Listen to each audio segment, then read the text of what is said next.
জয়গুরু। আজকের আলোচনায় কতিপয় গুরুত্বপূর্ণ আলোচনা। এই আলোচনা আশা করি আপনারা অতি মনোযোগ সহকারে শেষ অবধি শুনবেন। আপনাদের অনেক অজানা বিষয়ের সমাধান আজকে হতে চলেছে। তাই দেরি না করে আজকের আলোচনার বিষয়টা আপনাদের সামনে রাখি। আজকের আলোচনার বিষয় পরম দয়াল শ্রী শ্রী ঠাকুর পাবনা ত্যাগ করেছিলেন কি কি কারণের জন্য। শ্রী শ্রী ঠাকুর নিজে এই বিষয়ে কি বলেছিলেন তা আপনারা আজ জেনে নিন। শ্রী শ্রী ঠাকুরকে বিধুবাবু নামক একজন প্রশ্ন রেখেছিলেন যে, দেখুন, আমার অপরাধ নেবেন না, কিন্তু অনেকেই মনে করেন পাকিস্তান ছেড়ে আসাটা একটা কাপুরুষতা। বিশেষত আপনাদের মতো শ্রেষ্ঠ ব্যক্তি যারা, তারা যদি চলে আসেন তখন সাধারণের মনোবল ভেঙে যায়।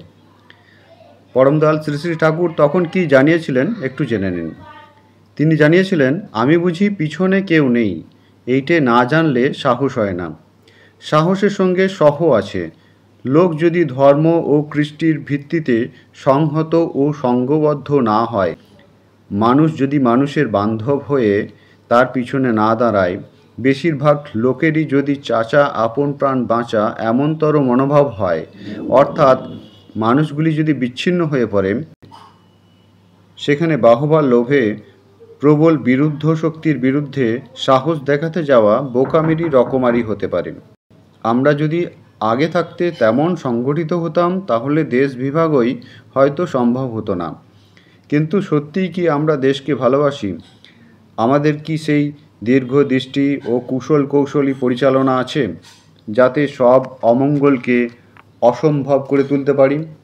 আমরা ঘটনাগুলির শিকার হয়ে পড়েছি, কিন্তু ভবিষ্যৎকে এঁকে নিয়ে আগে থেকে এমনভাবে প্রস্তুতি ও ব্যবস্থিতি করতে পারছি না, যাতে সব শয়তানি অভিযানকে ব্যর্থ করে দিয়ে মাঙ্গলিক অভিযান অঢেল ও এন্তার করে তুলতে পারি।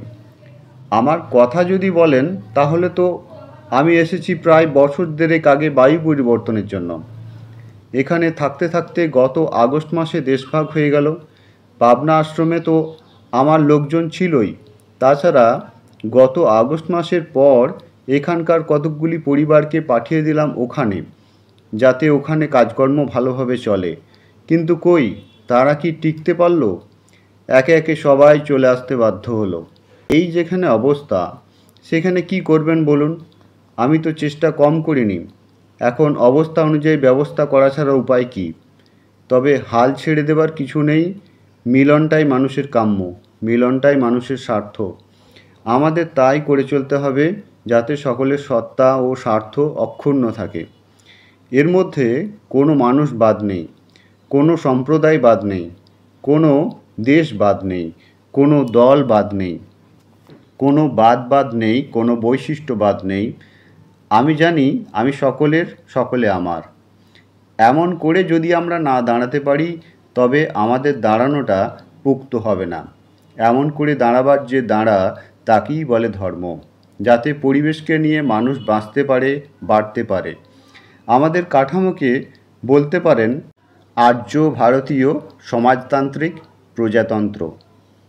তাহলে আপনারা জানলেন শ্রী শ্রী ঠাকুর কী কী কারণবশত পাবনা ছেড়ে চলে আসতে বাধ্য হয়েছিলেন। আজকের আলোচনা এ পর্যন্তই। আলোচনা প্রসঙ্গে 10ম খণ্ড, পৃষ্ঠা 1। আপনারা সকলে সুস্থ থাকবেন, ভালো থাকবেন। জয় গুরু।